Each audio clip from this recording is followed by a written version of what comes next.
जब एक मलका को एक बंगी से इश्क हो गया।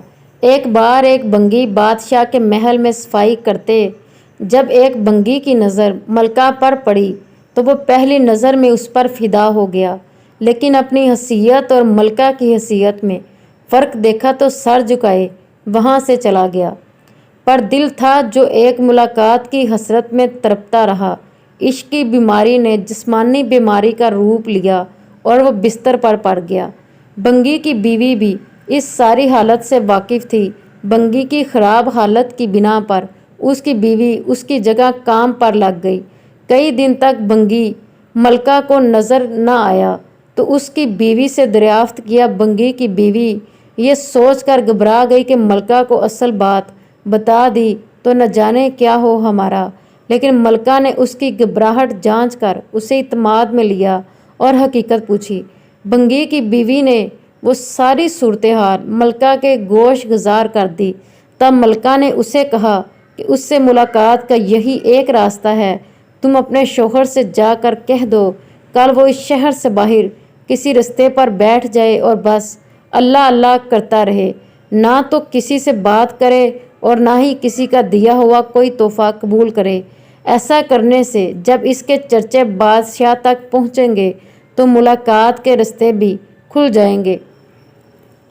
मलका का पैगाम सुनते ही बंगी की जान में जान आई और वो गधाओं का बेस बदल के एक रास्ते पे जाके बैठ गया और अल्लाह अल्लाह का विर्द शुरू कर दिया। आने जाने वाले इससे मुतासर होते और नजराने साथ लाते, लेकिन ना वो सर उठा के किसी को देखता ना ही किसी नजराने को हाथ लगाता। करते करते बात बादशाह तक पहुंची। उसने वजीर को भेजा कि दरियाफ्त करो कि कौन है वो और उसकी सच्चाई किस हद तक है। वजीर ने वापस जाकर बादशाह से उसकी बहुत तारीफ़ की। बादशाह फैज़ पाने की गर्ज से खुद चलकर उसके पास गया। जब हर तरफ उसके चर्चे होने लगे तो मलका ने बादशाह से उस नेक इंसान की ज़ियारत की ख्वाहिश ज़ाहिर की। बादशाह ने इजाज़त दी। इसी सना में जब बंगी को इस बात का एहसास हुआ कि अब तो वो दिल से नहीं सिर्फ दुनियावी मकसद के तहत ही अल्लाह पाक के नाम की तस्बीह कर रहा था, वो झूठा है। लेकिन फिर भी अल्लाह की रहमत इस पर इस कदर है कि लोग उसके सामने झुक रहे हैं। क्या बादशाह और क्या आम आदमी सब ही इसे इज्जत दे रहे हैं।